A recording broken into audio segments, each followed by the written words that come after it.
Со зборовите биди среќен што не доби отказ. Председателот на Државниот просветен инспекторат Томе Спировски го пречекал вишиот инспектор Ѓорги Илиевски, кој денеска од одмор се врати на работа.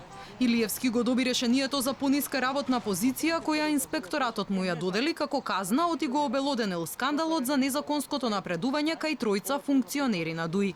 Вишиот инспектор од денеска ќе биде само советник инспектор за основно и средно образование и ќе зема пониска плата. Вели одлуката е незаконска, оти се уште не добил одговор на жалбата доставена до Агенцијата за државни службеници. Согласно Законот за работни односи, пред пензија ме штити и законот, значи да нема намалување на платата, да нема намалување на работното место и така натака. Сето тоа значи по пат кој што службен ќе се ја терам таа постапка. Морам да кажам дека ваквиот чин е реваншизам. Ваквиот чин е давање лоша порака на сите инспектори во државата, ако работа законито, што ќе ги следи. Правдата Илиевски ќе ја бара на суд. Тој обвинува дека во целиот случај се инволвирани и други високи функционери, а за скандалот според него молчи и премиерот Зоран Заев.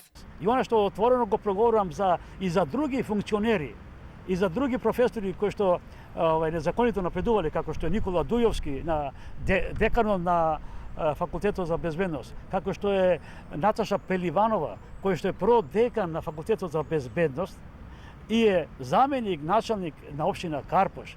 Тоа е нонсенс, значи имаме судили на интереси.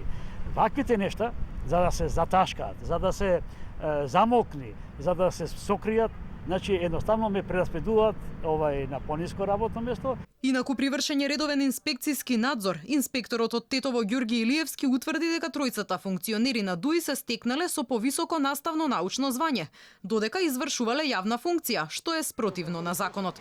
Случајот се однесуваше на министерот за образование Арбар Адеми, заменик министерот за внатрешни работи Агим Нухиу и директорот на Државниот завод за индустријска сопственост Сафет Емрули.